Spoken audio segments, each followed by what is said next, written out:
Get Rich Education is brought to you by Reef Oil and Gas Companies, partners in American energy production for world consumption.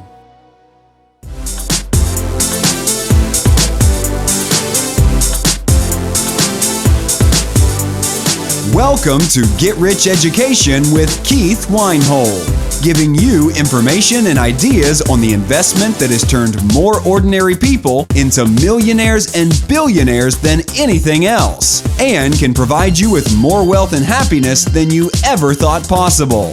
Now, here's your host, investor, entrepreneur, business owner, and educator, Keith Weinhold. Welcome to Get Rich Education, Show 12. I am your host, Keith Weinhold. I hope you've had an abundant week. Real estate is that investment that has created more multimillionaires and billionaires than anything else. And I've said that real estate investing is a people and numbers business. It is about people first. So your ability to relate with people is driven by the words that you use and choose. In everyday life, people sell themselves every day with the words they choose. This is especially true in business, and with that in mind, our guest today is none other than the world's #1 sales trainer, the transcendent Tom Hopkins, and it was so fun to interview him. I don't think I've ever had so much fun in an interview, and it really picks up steam at the end when Tom talks about how to get others to say yes to you and what some of his best closing techniques are for getting a sale. This is going to create value for you whether you sell real estate, sell your skill set to be a better deal negotiator and influencer, or just sell yourself in everyday life.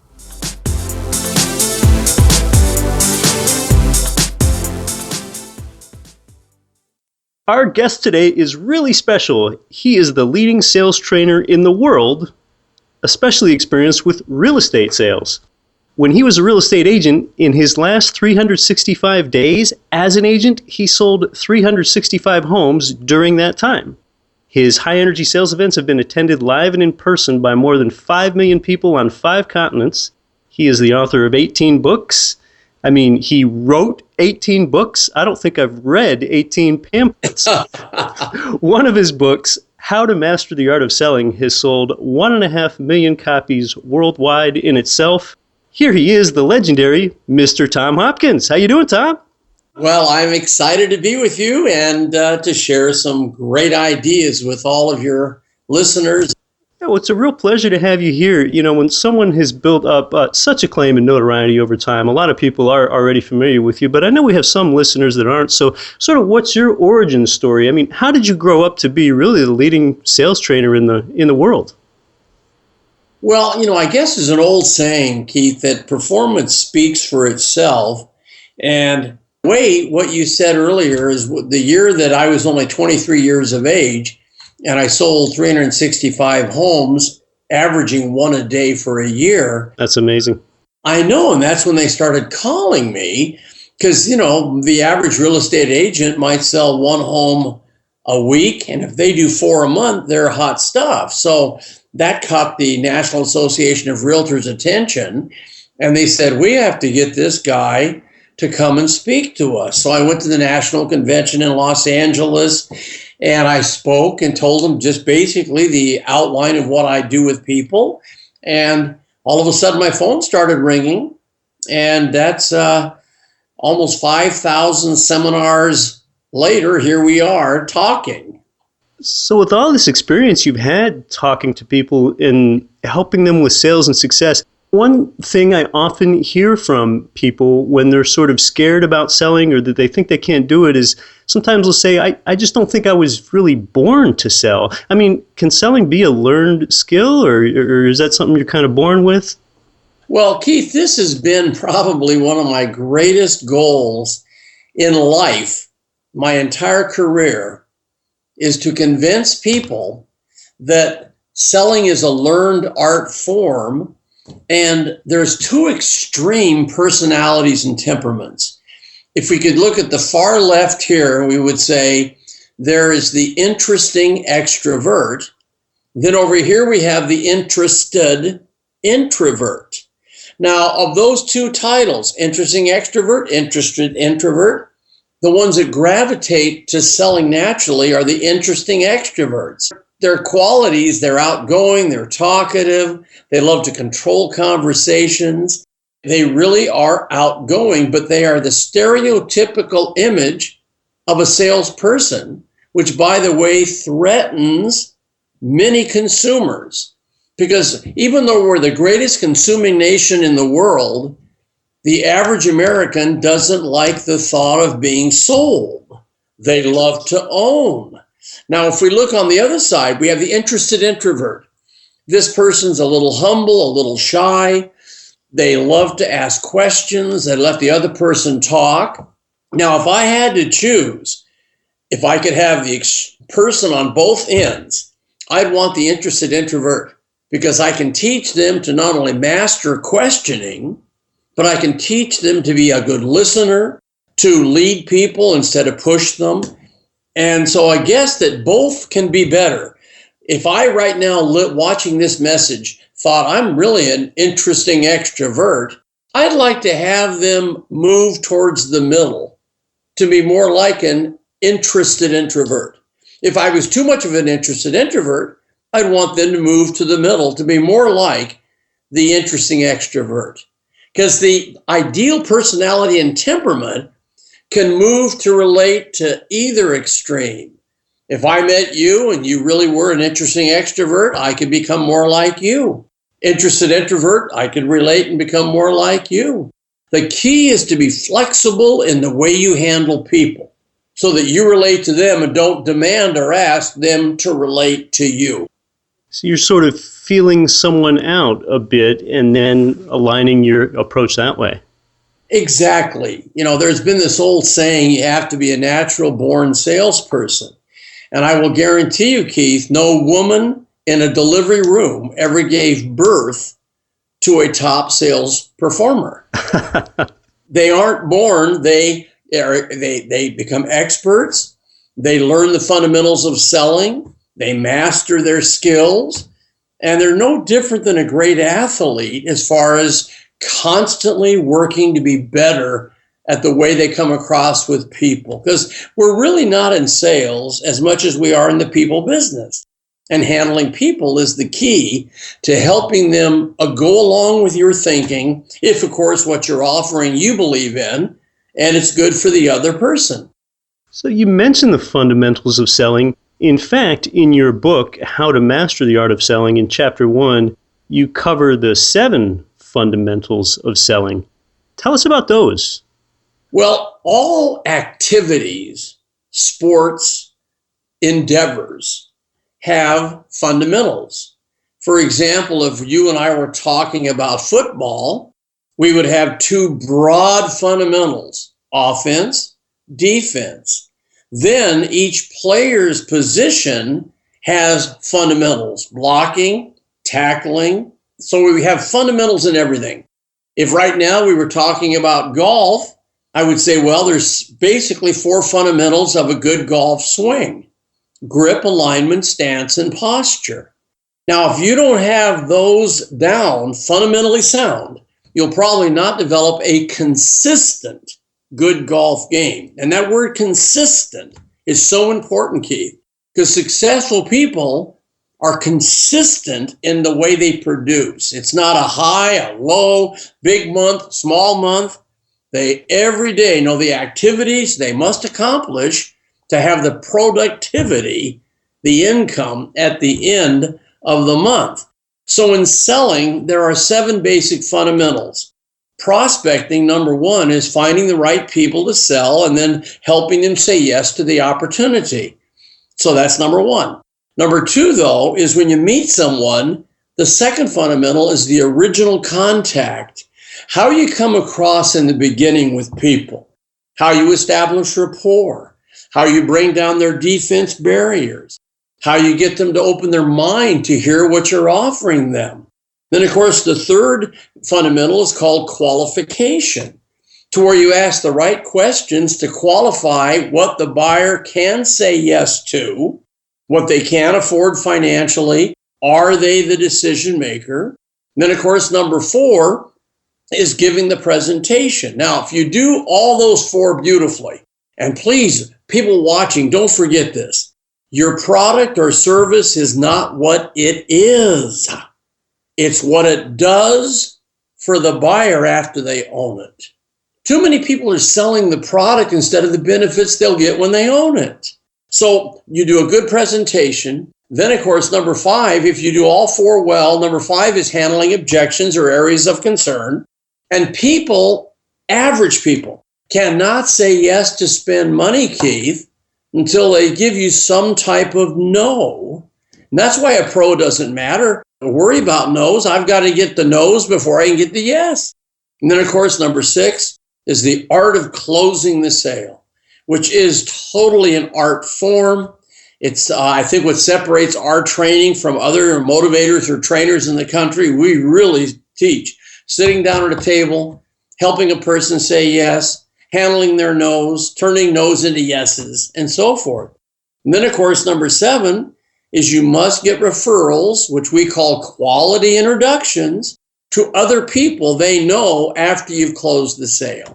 And the highest income earning people in this country, that some make 7 figures a year, have mastered these 6 fundamentals.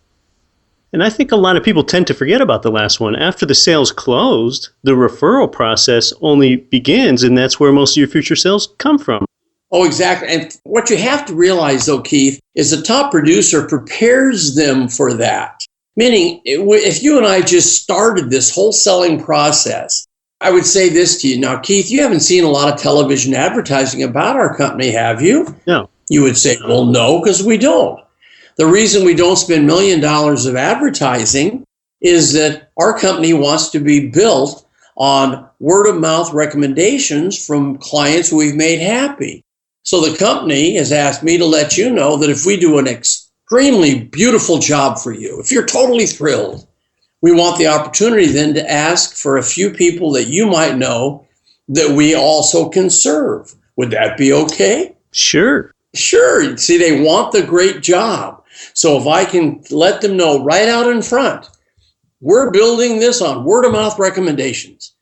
So if I do the job in a week, 2 weeks, a month, whenever we close transaction, that's when I will then go back and say, remember when we first talked, how we built our company? You were so gracious to say it would be okay for me now to ask you for 3 other folks that we might serve. So let's think who those 3 people might be, and let me do a great job for them, okay? So you plant that referral seed early. That's really smart. So they know how you build your business, so it's not a all of a sudden threatening thing at the end when you get the check and close the sale. So in talking about fundamentals of being a good seller, oftentimes you're having to overcome objections that the buyer has. And with real estate transactions, you often have to get a lot of little yeses along the way to get to the eventual yes, I will buy.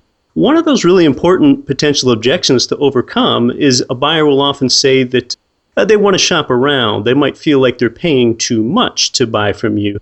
What are some good ways to handle that objection? Well, first of all, this is normal. See, that's another thing about a pro. They know that people want a bargain. And I think that you have to sell your value of you as a person in the way you come across with people, your presentation. They have to feel a feeling of, I like this person, I trust this person. They have to feel your integrity, your ethics. And of course, all this is the rapport building process of how you handle people. I, many years ago, said that if I had one goal with people, it would be to develop a way of helping them like me and trust me, and then want to listen to me. See, great salespeople are expert advisors more than salespeople. And that only comes when you have a tremendous amount of expertise, professionalism. You really must know what you're doing. And of course, when I started in real estate, I was a young kid, 19. I didn't understand real estate at all. I didn't do well in the beginning. It's nice to say 365 homes sold on my 4th year, but gosh, the first 6 months I made one little sale. And the reason was I didn't really know the business. And that's another thing that I really hope the folks will remember. You got to be a student of the business. You must not only be a student of real estate, but you have to be a person that invests in real estate yourself.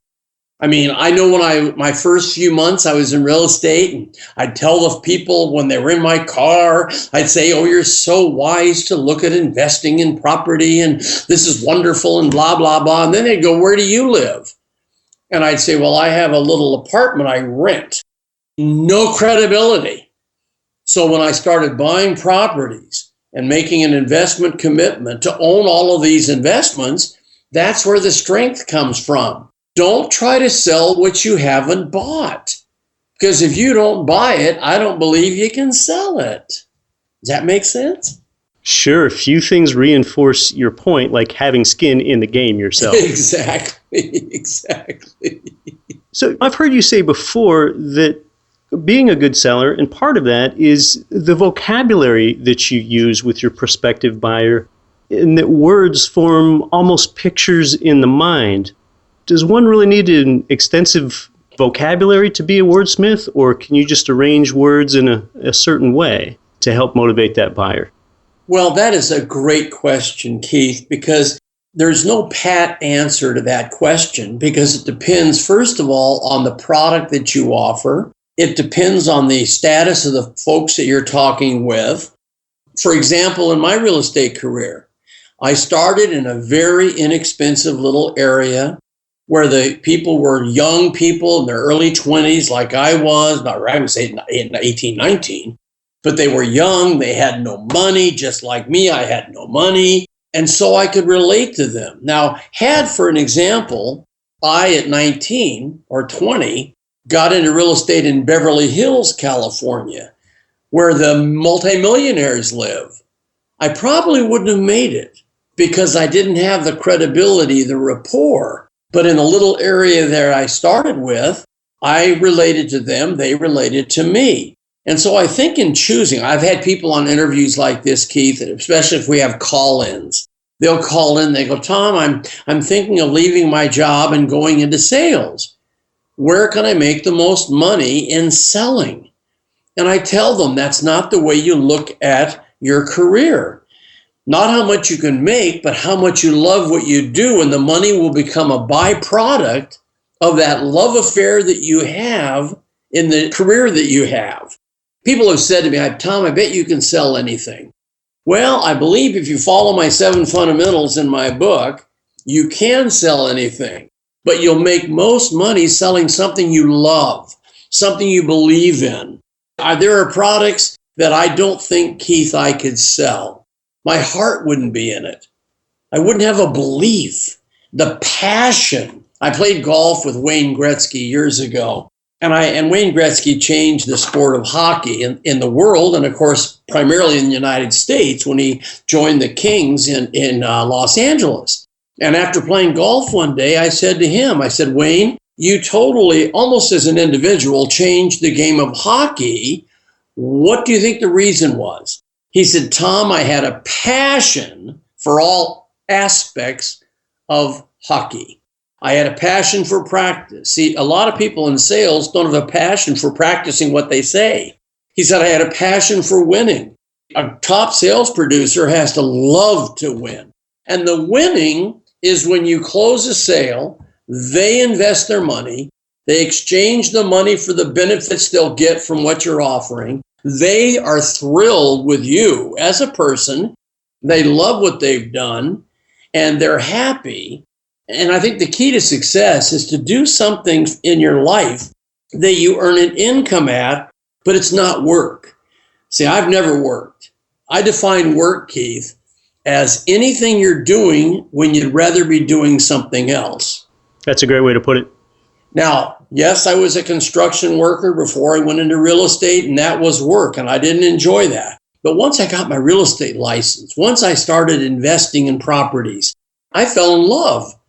And I couldn't sleep at night. I was so excited to get out and do what people call work. It wasn't. It was just fabulous to serve people, to find them real estate investments, to help them build the greatest asset they'll ever have, which is equity in real estate. So, I think you got to fall in love with what you do.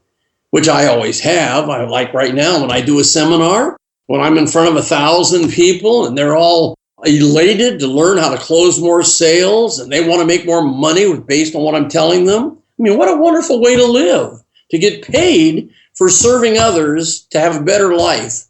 And never forget what Zig Ziglar said. You'll get everything in life you want when you help enough other people get what they want, which I've always lived. One thing that terrifies people to death in sales and outside of sales, just in life, is being told the word no. That crushes some people. What do you do to overcome being told no? Well, first of all, the two-letter word no does terrify people. But I have tried my best to teach and to live a basic truth that all the yeses in life are really hidden behind the no's. And risk-taking, putting your ego on the line, being willing to, first of all, overcome the fear of possible rejection. This is really what you need to do to become successful. Now, I played a game with no, and I think anyone that's going to be successful in business has to realize that the key to yeses are overcoming no's. And so I played a game with it. And the folks watching right now, they can take the game and change it for their business. But I played it myself. And then when I went into management and I had 18 salespeople, I then made them all learn the no game. Now, the way the no game works is basically this. You must establish about how much money average you'll make when you get a yes and someone gives you a check.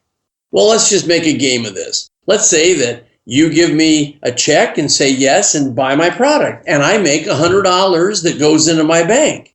Well, let's just say I have to talk to 5 people that are qualified to get that one yes to make the $100. Well, now we take the 5 people I have to talk to. We then divide, 1 said yes, 4 say no. We take the 4 no's, divide it into the 100, and now we've put a dollar value on no. So in essence, when someone says no, I've made $25. So instead of getting down with a no, we smile and go, thanks for the 25. Now, some folks watching this right now might make $200, $300, $500, $1,000 for every no on their way to getting yeses. And we now, of course, when I was a brand new neophyte salesperson, all of us back then, Keith, had a goal of earning the $100,000 a year.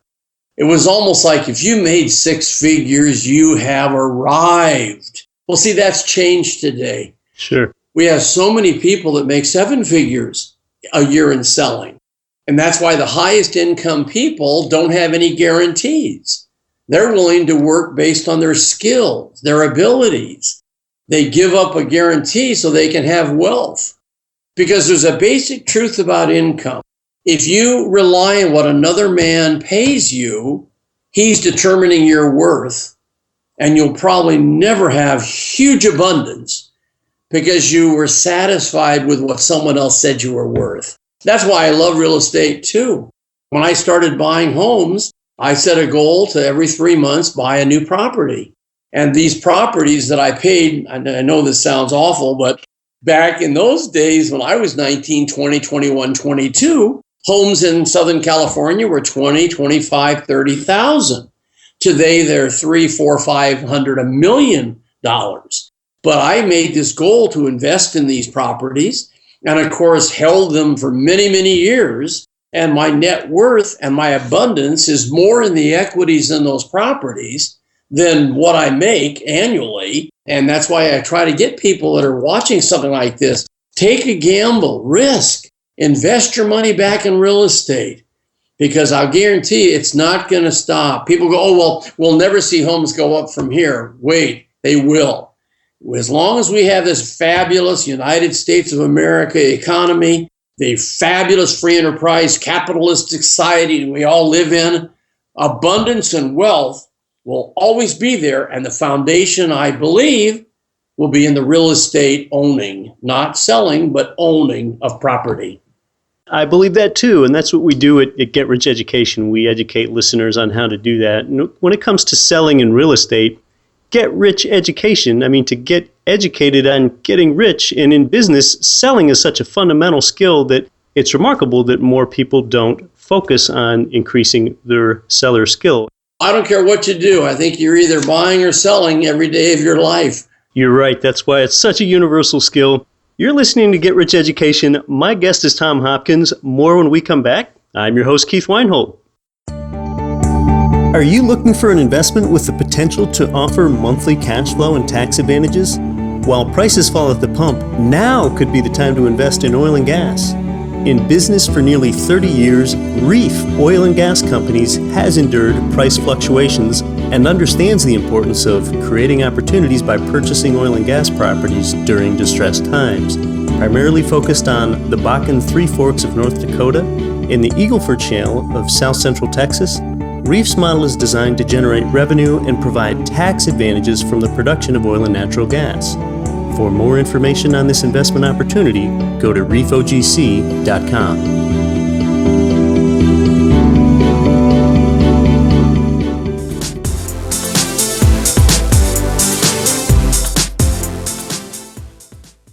Welcome back to Get Rich Education. We've been detonating knowledge dynamite with the legendary Tom Hopkins. So, Tom, what are some of the words that people should not say when they're trying to sell?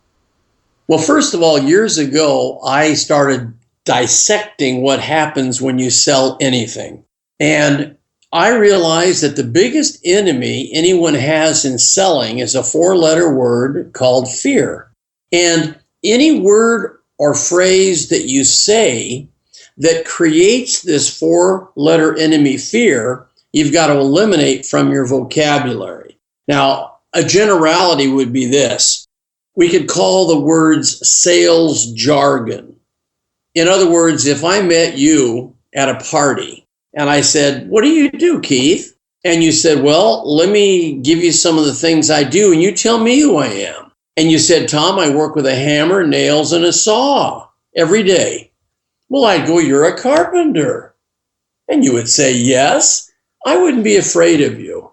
But if you said to me, "Well, I sell insurance. I'm so glad I met you tonight, and I'm going to try to sell you a lot of it," I would run the other way. So let's define sales jargon. Sales jargon are words and phrases that are used primarily in a selling situation. And there's many of them. To give you a few, the words sell or sold. See, if I said to you, "We've sold a lot of these," that may be true, but all you heard was the word sold, which you don't want me to do to you. So I would never say we've sold a lot of these. I would say we've gotten many families involved in this. See, people like to get involved in something, but not get sold it. So there's an example. Another one would be the word buy. It's 3 letters, B-U-Y. But many people, when you meet them, they made a decision before they met you that they are not going to buy. So when you say, "Now, if you buy in this area, or if you buy this whatever," right away, they go, "We are not going to buy." And you keep saying buy, we're not buying. So you must drop buy and use another 3-letter word, which is own. When you own this, see, the feeling of owning, they've already got it. Where buying, they don't want to do because they're afraid. Right. So there's an example. Another one is the word contract. Now, most people that sell anything have a contract. And once a person hears that, they know that this thing you fill out and I put my name on, I'm bound. I don't want to get near it. So we always call it the paperwork or the agreement. See, people love agreements. Let's all agree. Give me your check. I'll give you the property. But they don't want to get near a contract. So there's an example. I always talk about, why don't we draft up our thoughts on the paperwork and see if it makes sense? Which again, the words "see if it makes sense" are pressure relievers, where I've in essence said, I'm going to put it all down. But if it doesn't make sense, you shouldn't do anything, which relieves pressure that you're saying to yourself, "Okay, we can look at it, but I'm not going ahead and putting my name on anything until it totally, in all areas, makes sense. So there again is an example. The word deal. I mean, that's a word so common in real estate. You know, it's a good real estate deal. The challenge is this person who's 35 or 40 probably bought something that the salesperson said was a good deal that ended up not to be a good deal. So the word deal is a fear producer.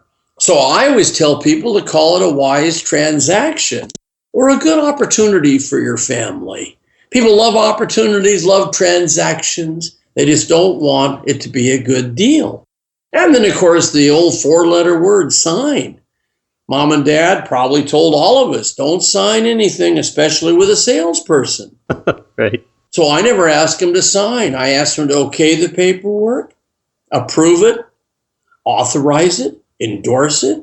It's amazing. They'll approve it, okay it, authorize it, endorse it. They're just nervous when you ask them to sign it. And that's another thing. A lot of times when I used to say to a buyer, John, why don't we draft up our feelings on the paperwork and just see how it looks and see if it makes sense? Right away, they'd say, well, you can do that, but we're not signing anything.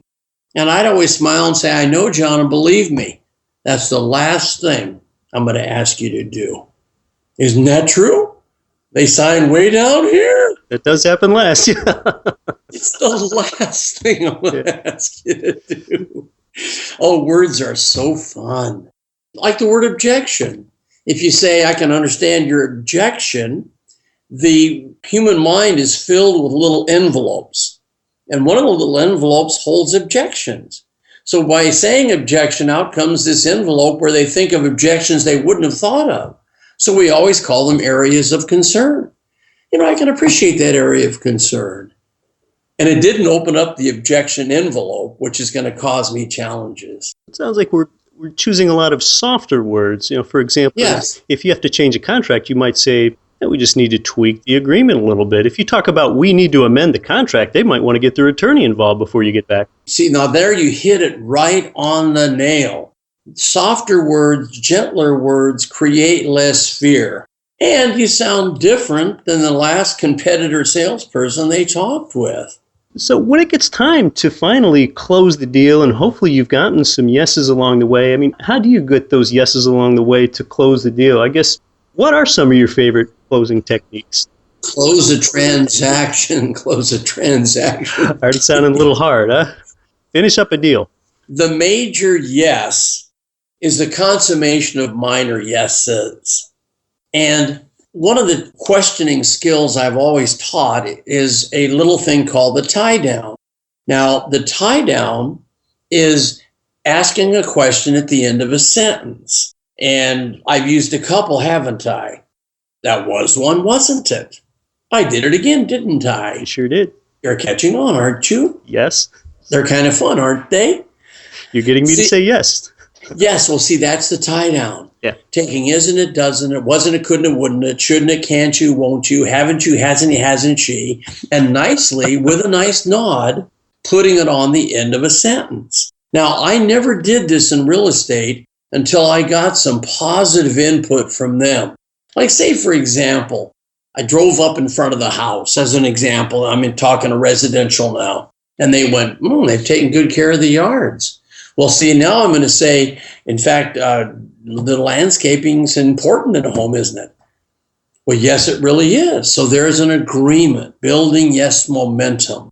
We walk in, it's the only home that has a fire, and I called the seller and said, light up the fire. Well, they walk in, they hear the crackling, they see the fire, and I smile and say, we really enjoy a fire on a winter's night, don't you? Well, yes, we do. Absolutely. It feels like a home. And then, of course, every time I can, I'm taking the isn't it, doesn't it, wasn't it, couldn't it. You can't overdo it. But if you get little yeses, it builds yes momentum to where all the yes momentum carries the last decision of writing the check. So the tie down's a fun little technique. And if you're going to use it, don't overuse it. Never more than 2 in a presentation.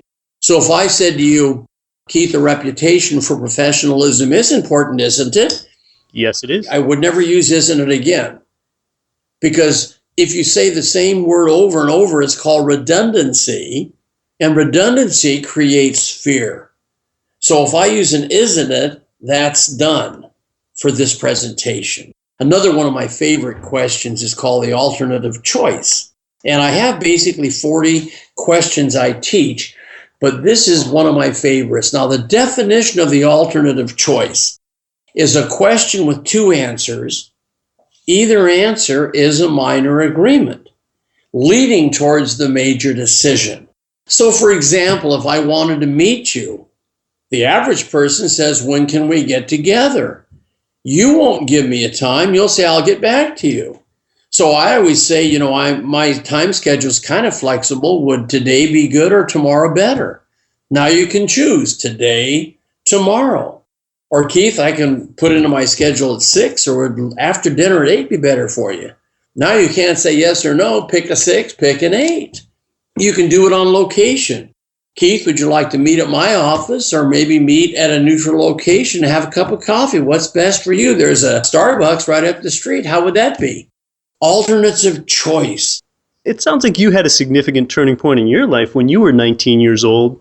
So I would bring it back to you and ask, if you could provide ideas and information to a 19-year-old investing enthusiast today, what kind of things would you tell them as far as spending their time and resources? Well, the first thing I would say is you have to have money to spend money, and you must spend money to make money. The next thing I would do is go, if I lived in a certain city, I would find the top real estate company in that city. Then I would call the manager. You must get the manager. Mr. Manager, I want to refer some business to your company, but I only want to talk to a top producer. Who could I talk to that's your top producer? See, if you just call a company and go, can I talk to someone about real estate? They'll give you a brand new person with no experience. Right. I want a top producer. Then I call the top producer, Jim Smith. Jim, my name is Tom Hopkins. I'm in business in our community here, and I'm looking to do some real estate investing, but I wanted to meet you personally. Can we meet today or would tomorrow be better? I then set an appointment. I meet with Jim. I say, Jim, I'm only 19 years of age, but I plan to do a lot of real estate investing. But what I'd like to do is this. I'd love to see if you'd like to partner with me when you find good properties. Meaning, when I'm ready financially, you find a good investment, you let me know, and I'll come up with half the money on the initial investment. You come up with the other, and now we have a partnership. You're making a commission, of course, on the transaction, but this is a way for me to start building a business. I find that if you get other professionals that know the market, and if you're willing to save your money like crazy, all of a sudden you start making half of a product. Half of a investment is better than a no investment. So for a young 19-year-old, find a real estate partner that wants to make the income off commissions, but also own some property with you. Give that a try. But I totally believe we're going to see a huge 2015. I believe that people that get investing now are going to have a wonderful 3 to 5 year growth cycle. Again, I couldn't talk about it unless I could honestly say that 90% of my abundance is in real estate equities. This has been great, Tom. Is there anything else that you'd like to add that I should have asked you but haven't? The goal setting is one of the main things I stress with people. Also, I feel that our ideas on goal setting have been proven to work. And if people want to have a mentor, I'd love them to consider me, because I do nothing but live teaching people the art of investing, the art of creating wealth. And again, abundance is a wonderful thing. And if you are living scarcity, you're in a country that allows abundance. And you should get really excited about having an abundant life, which comes back to goal setting.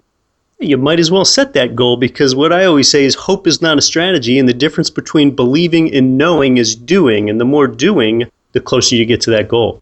Boy, that's right on, Keith, exactly. Yeah. Tom, why don't you let our listeners know how they can get a hold of you to find out more about you? Oh, well, that'd be great. They can go to tomhopkins.com and they can find out all about our products, our books, our CDs, DVDs. I have a seminar coming up, which I'm pumped about, in February in Orlando, Florida, right next to Disney World. And a lot of folks can take advantage of the tax deductions of education and bring their kids and come to Disney World. It's on February 20th and 21st. And if anyone's interested, they can always call my office in Scottsdale, Arizona. And that number is 800-528-0446. And we have customer service reps that'll be able to tell them all about the seminars or books. And of course, if they go to tomhopkins.com, they can go to, and by the way, those that are right now listening, we have a thing called the free resource page, which means if they go to my website, they get tomhopkins.com, go to free resource page. And we have all these wonderful things at no expense for people in sales that they can take advantage of. Let's make this year the best year ever. That sounds fantastic. Hey, it's been so fun today, Tom. I don't think I've laughed this much in an interview in quite a while. Thank you. Well, the poor work for money. The middle class have some of their money work for them. The wealthy have other people's money work for them. I think that the amazing Tom Hopkins has his words working for him. After this, I hope that you will too. Check him out at tomhopkins.com and don't quit your daydream. You've been listening to the Get Rich Education podcast, telling you what the wealthy won't tell you about real estate and investing. If you enjoyed the show, please take a minute to visit iTunes and leave your comments.